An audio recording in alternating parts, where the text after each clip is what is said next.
xonadon sotilyapti. Narxini birinchi aytaman. 2,5 sotuvligi $75,000, uch sotuvligi $105,000. Mahalla o'z-o'zana mahalla. Nazarbek postdan 1 kilometr kira suv, svet, gaz bu yerda muammo emas. Qarang, sotuvga chiqqan xonadonlarimiz shu bo'ladi. 2,5 sotuv, 6 ta xona, 2 ta sanuzul, 3 sotuv, 8 ta xona, 2 ta sanuzulga ega bo'lgan xonadonimiz. Mahalla juda ham keng holatda. Qarang, kiramiz, ko'ryapsiz, yo'ligimiz ham kengina qilib joylashilgan. 3 sotuvli xonadonimizga kiryapmiz. 8 ta xonasi bor, 2 ta sanuzuli bor.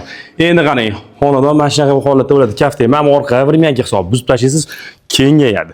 Shu holatda. Xonadonning ko'rinishi shu bo'ladi. Endi arziydimi? $105,000. 3 sotuv bo'ladi. Narxini bilasizlar, yeri sotug'ini hisoblasangiz, keyin qurilgan xom ashyolarni hisoblab ko'rasiz. Qarang, bu yerda bitta zal, hop, bu yerga bitta kirmoshini joylayverasiz. Bu yerda ota-onalar yotoqxonasi, bu yerda oshxona qilish imkoniyati bor. Endi vremyankani oshxona qilib olsak, bu yerda xona hisob bo'ladi. Endi ikkinchi qavatga ko'tarilar ekanmiz. Chiqqanimizda bu yerda to'g'rida sanuzul. Bu yerda bitta zal.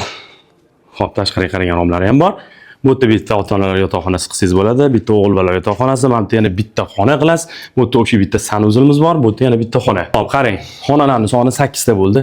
Ikkita sanuzul, 3 sotuv, Nazarbek postdan 1 kilometr ichkari kirasiz. Narxi 105,000 bo'ldi. Yonidagi ukangizga, akangizga 2,5 sotuv, 6 ta xona, 2 ta sanuzul. Narxi $75,000 bo'ldi. Korobka holatda bo'lyapti, elektr ishlaridan o'tkazib qo'yilgan. Ozgina rasxod qilasiz, kirib olish imkoniyatingiz bor. Mahalla zo'r. Raqam qoldiramiz, qo'ng'iroq qilib barakasini qilishingiz mumkin. Sog' bo'lasizlar.